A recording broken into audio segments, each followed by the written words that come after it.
नमस्कार मु डॉक्टर अशोक कुमार पाढ़ी S entertainment तरफ आम प्रथम मूवी सत्य प्रेम कहानी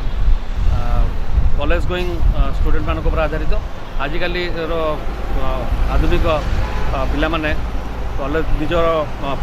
लक्ष्य नष्टभ्रष्ट हो कॉलेज जीवन में किसी भूल कर बसती द्वारा सामाजिक और नैतिकतार स्खलन हो संपूर्ण यही विषय पर मूवीटी आधारित बहुत मात्रा आमको लाइक और शेयर करूँ निश्चित देखिए 100% आपको एंटरटेनमेंट दब और किसी शिक्षा भी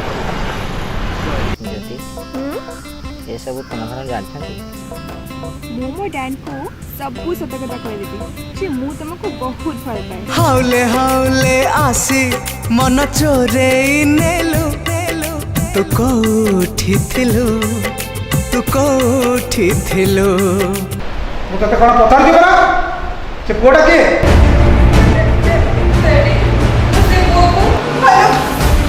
हाँ डैडी मुझे को मैरिज करबा को चाहे तू कोठी थिलु अशोक सत्य एंटरटेनमेंट रो प्रथम अवदान यूट्यूब चैनल रो शॉर्ट मूवी सत्य प्रेम कहानी।